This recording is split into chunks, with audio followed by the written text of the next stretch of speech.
بسم اللہ الرحمن الرحیم۔ ہدایہ دوم کا سبق نمبر 66۔ 65 نمبر سبق میں بیوی کے نفقے سکنے کا کچھ ذکر ہو گیا تھا۔ مزید مصنف رحمۃ اللہ علیہ سے 443 نمبر صفحے پر مزید جو مسائل نفقے کے متعلق مصنف رحمہ اللہ ذکر کر دیتے ہیں۔ قول فرما رہے ہیں وَتَفْتَرِضُ یا وَتَفْرُضُ عَلَى الزَّوْجِ النَّفَقَةُ إِذَا كَانَ مُوسِرًا وَنَفَقَةُ خَادِمِهَا، کہ اگر خاوند کیا ہو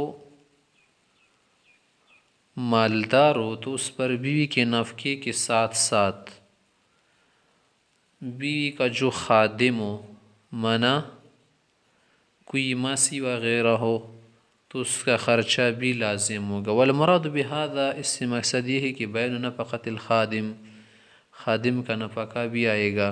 ولہذا، اسی وجہ سے کہ یہ معنی مراد ذکر فی بعض النسخ، بعض نسخوں میں ذکر قدوری کے نسخوں میں وَتَفْرُضُ عَلَى الزَّوْجِ إِذَا كَانَ مُوسِرًا نَفَقَةُ خَادِمِهَا، کہ اگر مالدار ہو تو پھر خادم کا نفقہ بھی آئے گا۔ خادم سے کیا مراد؟ جو کھانا وانا پکائے، پانی وانی لائے، یا اور جو کچھ ضروریات ہو بھی خود نہ کر سکتی ہو، اس کے لیے جو خادم رکھے اس کا نفقہ بھی آئے گا۔ ووجہ، اس کی وجہ یہ ہے کہ ان کفایتہا واجبۃ علیہ، کہ بیوی کا جو خرچہ کفایت کے ساتھ وہ خاوند پر واجب ہے۔ وہذا من تمامہا، اور خادم کا جو نفقہ ہے نا وہ مکمل خرچے میں سے ہیں۔ اذ لا بد لہا منہ، کہ بعض اوقات بیوی کے لیے خادم کی بھی ضرورت ہوتی ہیں۔ ولا تفرض لاکثر من نفقۃ خادم واحد، لیکن یہ بھی یاد رکھنا چاہیے جو خادم کا خرچات صرف ایک خادم کا آتے، 3-4 خادم رکھے تو ان کا خرچہ نہیں آئے گا۔ وہذا عند ابی حنیفہ رحمہ و محمد رحمہم اللہ، یہ طرفین کے نزدیک ہے۔ وقال ابو یوسف رحمہ اللہ، امام ابو یوسف سے کہتے ہیں تفرض لخادمین، ایک کے ساتھ اگر دوسرا خادم بھی رکھے تو 2 کا خرچہ اس پر ضروری ہوگا۔ بعض اوقات یہ ہوتا ہے کہ جو مصالح ہوتے ہیں نا وہ کبھی اندرونی ہوتے ہیں اور بعض مصالح بیرونی ہوتے ہیں، تو ممکن ہے کہ وہ بھی جو ہے نا ایک تو اندر کا خادم رکھے اور ایک باہر کا خادم رکھے۔ اندر کے لیے مثلا کسی خاتون کو رکھے، باہر کے لیے کسی مرد کو، تو دونوں کا خرچہ بھی آئے گا۔ لأنها تحتاج، بعض اوقات اس کو ضرورت ہے، لأحدهما لمصالح الداخل، اندرونی جو مصالح ضروریات فوائد اور کام ہیں، وإلى الآخر لمصالح الخارج، اور کچھ جو ہے باہر کے کام ہیں۔ ولهما، طرفین کہتے ہیں نہیں، ایک خادم کافی ہیں۔ ان الواحد یقوم بالامرین، کہ ایک خادم باہر اور اندر کے دونوں کام کر سکتے۔ فلا ضرورت الاثنین، 2 کی کیا ضرورت ہے۔ ولأنه لو تولى کفایتها بنفسه کان کافیا، بعض اوقات اگر خاوند ان دونوں مصالحوں کی کیا کرے ذمہ داری خود لے تو وہ کافی ہو جاتا ہے۔ فَكَذَا إِذَا قَامَ الْوَاحِدُ مَقَامَ نَفْسِهِ، اگر ایک کے اس کی قائم مقام ہو جائے وہ بھی کافی ہیں۔ وقالوا، علماء حضرات کہتے ہیں ان الزوج الموسر يلزم من نفقة الخادم ما يلزم المعسر من نفقة امرأته، کہ فقیر تنگ دست شوہر پر بیوی کا جو خرچہ آتا ہے نا مالدار پر، وہ خرچہ خادم کو دینا ہوگا۔ یعنی جتنا خرچہ ایک فقیر شوہر دیتا ہے نا بیوی کو، اتنا خرچہ خادم کو دینا ہوگا، اس سے زیادہ نہیں۔ وہ ادنی الکفایہ، وہ کم درجے کا کفایت والا خرچہ ہے۔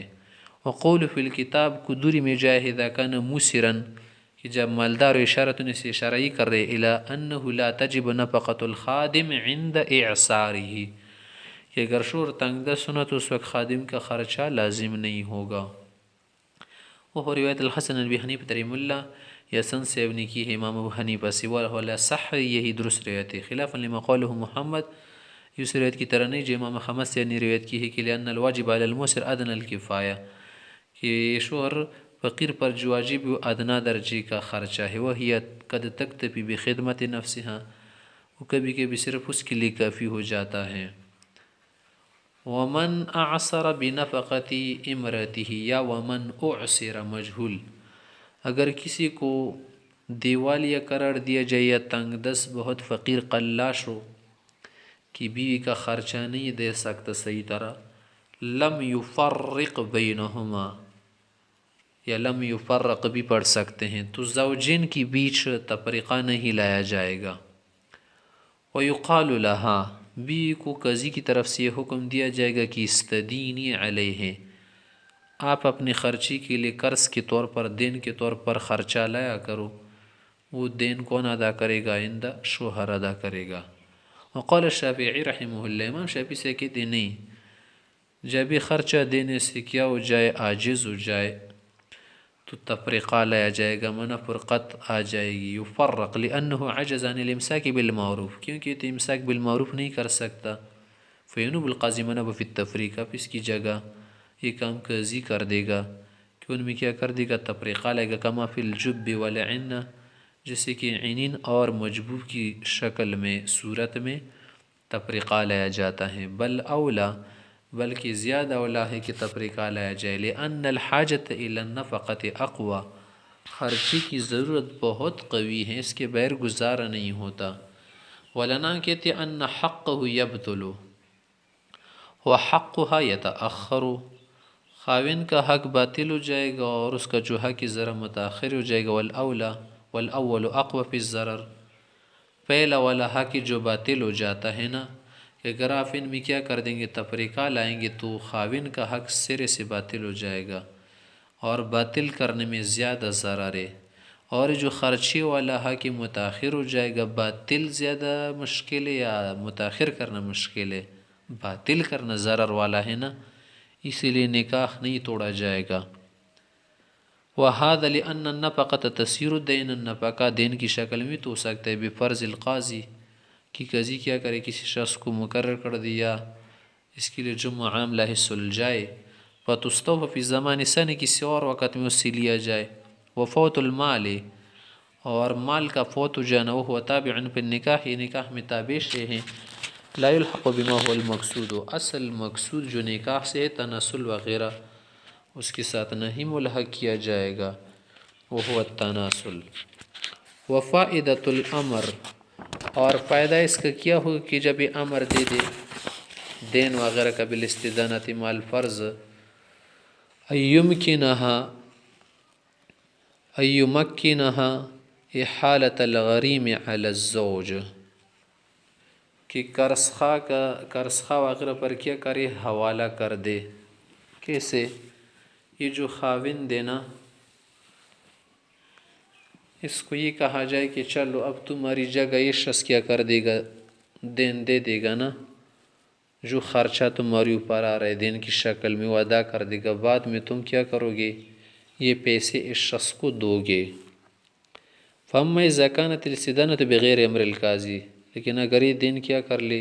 قاضی کے امر کے بغیر کر لے، كَانَتِ الْمُطَالَبَةُ عَلَيْهَا دُونَ الزَّوْجِ، پھر مطالبہ کس پر ہوگا؟ بیوی پر مطالبہ آئے گا، پھر وہ خود ادا کرے گی، کیونکہ اس نے یہ معاملہ قاضی سے نہیں کروایا تھا بلکہ اس خود سے کروایا تھا۔ وَإِذَا قَضَى الْقَاضِي لَهَا بِنَفَقَةِ الْإِعْصَارِ، اگر قاضی شوہر پر تنگ دستی والا خرچہ لگائے، جو ادنا خرچہ ہوتا ہے، ثم ایسر، پھر خاوند کیا ہو گیا؟ کچھ اسودہ حال ہو گیا، پیسے ویسے آ گئے، فراوانی ہو گئی، فخاصمت ہو، بیوی نے مخاصمت کر دی، مطالبہ کیا کہ اب میرا شوہر جو ہے بہتر ہو چکا ہے، تمم لها نفقۃ الموسر، اب اس کے لیے کیا کر دے گا؟ پورا دے گا موسر مالدار شخص والا خرچہ۔ لأن النفقۃ تختلف بحسب الیسار والیسار، نفقہ جو ہے نا فراوانی اور تنگ دستی کے اعتبار سے بدلتا رہتا ہے۔ وما قضى به تقدیر لنفقۃ لم تجب، اور وہ جو فیصلہ دے چکا ہے نا وہ کسی خاص نوکی کے لیے تقدیر تو نہیں ہے کہ ابھی واجب نہ ہو. فَإِذَا تَبَدَّلَ حَالُهُ لَهَا الْمُطَالَبَةُ بِتَمَامِ حَقِّهَا. تو جب اس کی حالت بدل جائے تو وہ زائد کا مطالبہ کر سکتی، کوئی خاص تقدیر نہیں ہے جو پہلے سے بتایا جا چکا ہو. وَإِذَا مَضَتْ مُدَّةٌ اگر ایک مدت گزر گئی لم ينفق الزوج علیہا خاوند اس پر خرچہ نہیں کیا، جو نفقات نہیں لایا، وطالبت بذالک بھی ان اس کا مطالبہ کیا، فلا شیء لہا اس کو کچھ نہیں ملے گا. الا یکن القاضی فرض لها النفقہ اگر قاضی نے فرض کیا ہو اس وقت سے نہ دے رہا ہو تو دیا جائے گا.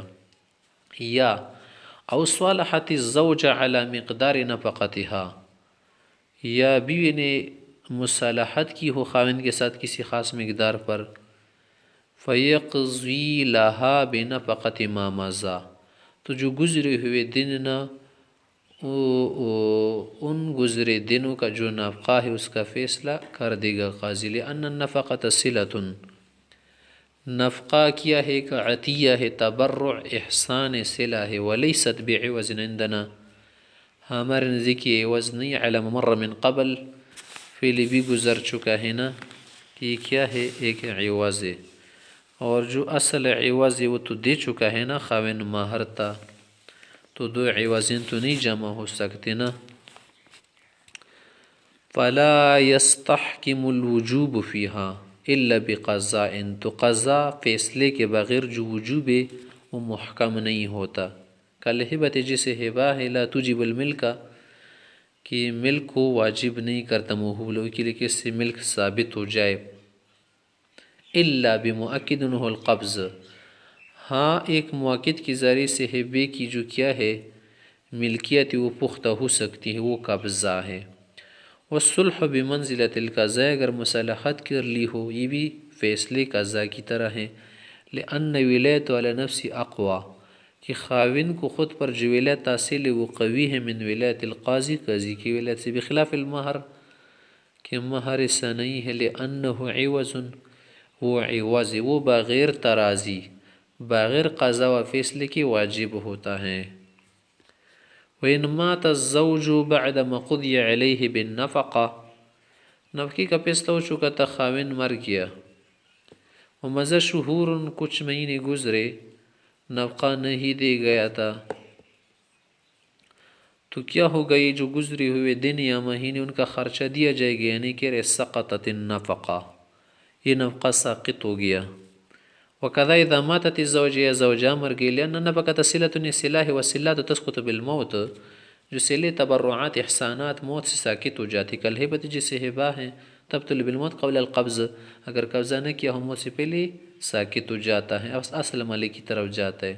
وقال الشافعی رحمہ اللہ امام شافعی سے کہتے ہیں تصیر دینا قبل القضاء قضا سے پہلے ہونا تو یہ دین بن جائے گا. ولا تسقط بالموت موت سے ساقط نہیں تھا، لأن عوض عنده امام شافعی سے کہ نزدیک عوض تبرع نہیں ہے، فصار کسائر الدیون تمام دیون کی طرح لازم رہے گا. وجوابہ قد بینا اور اس کا جواب ہم پہلے کر چکے ہیں کہ ایک عوض کے مقابلے میں ایک معوض کے بدلے دو عوض نہیں ہوتے. وَإِنْ أَسْلَفَ نَفَقَةَ السَّنَةِ اگر خاوند نے پہلے سے ایک سال کا خرچہ دے دیا بیوی کو کہ چلو آپ کا ماہانہ خرچہ مثلا 15,000 آتا ہے نا، تو لو 12 مہینوں کا خرچہ پہلے سے، ای عجلہا ثم مات پھر خاوند مر گیا، تو یہ جو بقیہ مہینے ہیں ان کا خرچہ واپس لے سکتے ہیں، ان کے ورثہ وغیرہ نہیں. کہ لم یسترجع منها بشیء کسی بھی طرح سے کوئی بھی شے واپس نہیں لیں گے. وہذا عند ابی حنیفہ و ابی یوسف رحمہم اللہ شیخین کا مذہب. وقال محمد رحمہ اللہ امام محمد سے کہتے یحتسب لها نفقۃ ما مضى کہ جو گزرے ہوئے دن چلے ان کا خرچہ تو اس سے کیا کرے محسوب کر لیا جائے، لے لیا جائے. وما بقی للزوج جو باقی رہے نا وہ کس کا ہوگا، وہ خاوند کا ہوگا، ان سے واپس لے سکتے ہیں.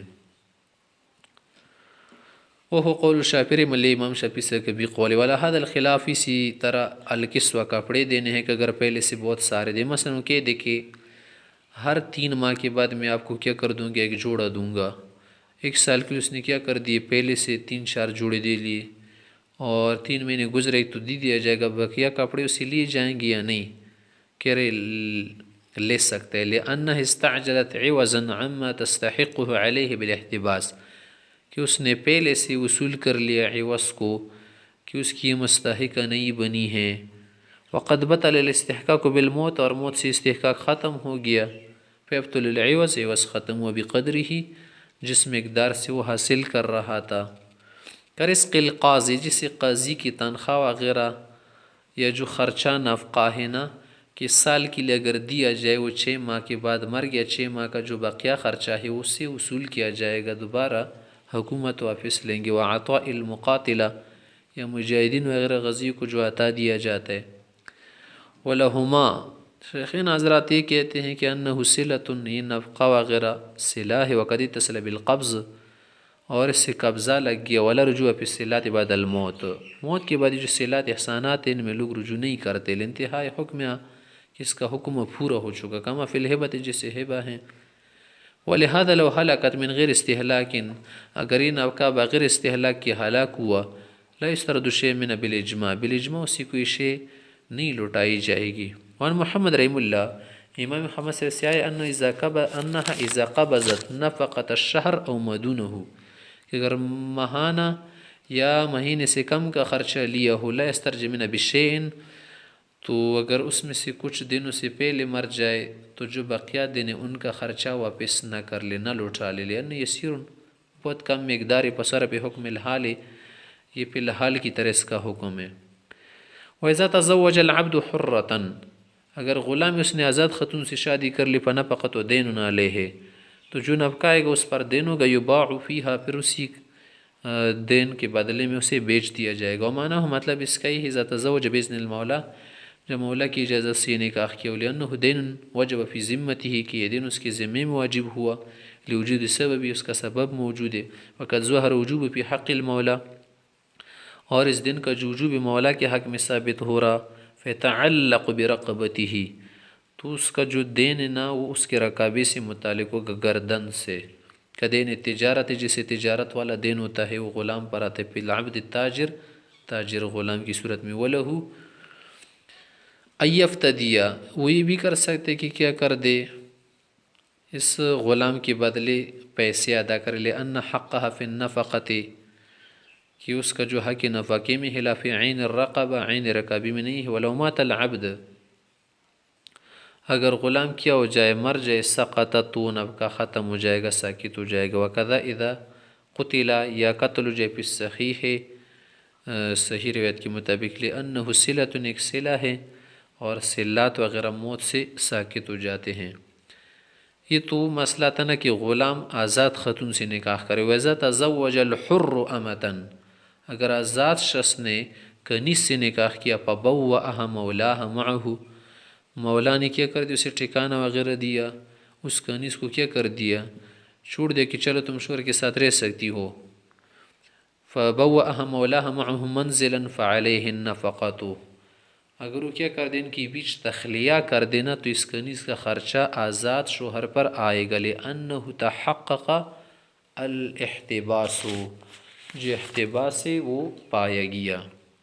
وَإِن لَمْ يُبَوِّئْهَا، اگر مولا نے تخلیہ نہیں کر دیا، منع ٹھکانہ وغیرہ نہیں دیا، بلکہ خدمت میں مشغول رکھا، اذا ظفرت بها کی بات ہو، تو فلا نفقۃ لها، شوہر پر اس کنیز کا خرچہ نہیں آئے گا، لعدم الاحتباس، احتباس موجود نہیں۔ والتبویۃ، تبویہ کا مطلب یہ ہے نا کہ یخلی بینہا و بینہ فی منزلہ، کہ خاوند اور کنیز کی بیچ تخلیہ کر دے، رکاوٹ دخل وغیرہ نہ کرے، ولا یستخدمها، اور اپنی خدمت میں بھی مشغول نہ رکھے۔